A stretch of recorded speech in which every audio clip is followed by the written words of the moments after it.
Sosok wanita terjatuh dari lift di Bandara Kuala Namu ditemukan meninggal setelah 4 hari.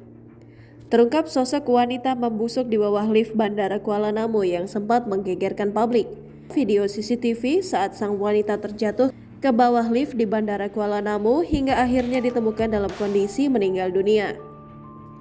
Diketahui jika sosok wanita membusuk di bawah lift Bandara Kuala Namu itu bernama Asia Sinta Hasibuan.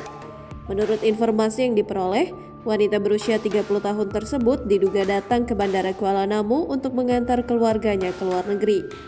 Namun, kemungkinan ia terjatuh dari sela-sela lift sebelum tiba di lantai tempat korban menunggu.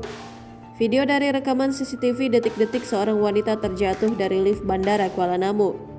Wanita tersebut ditemukan dalam keadaan meninggal dunia 4 hari kemudian atau tepatnya Kamis 27 April 2023.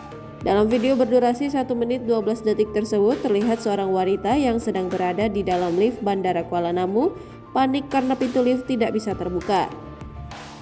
Padahal pintu lift di Bandara Kuala Namu tersebut ada 2 bagian dan terlihat terbuka di pintu sebelahnya.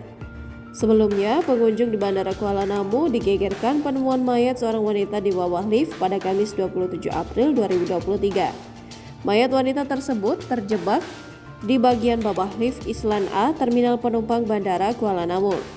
Berdasarkan informasi yang dikumpulkan, wanita ini diduga datang ke Kuala Namu mengantar keluarganya ke luar negeri. Kemungkinan ia terjatuh dari sela-sela lift sebelum tiba di lantai tempat korban menunggu. Mayat wanita bernama Asia Sinta Hasibuan yang terjebak di bawah lift di Bandara Kuala Namu akhirnya bisa dievakuasi. Proses evakuasi yang dilakukan tim petugas keamanan Bandara Kuala Namu memakan waktu hingga 5 jam, yaitu sejak pukul 16.00 waktu Indonesia Barat hingga pukul 21.30 waktu Indonesia Barat. Kapolresta Deli Serdang Kombes Pol Irsan Sinuhaji didampingi Kapolsek kawasan Bandara Ibtu Nathanail Surbakti menjelaskan, sementara hasil penyelidikan dari CCTV korban terjatuh dari lift.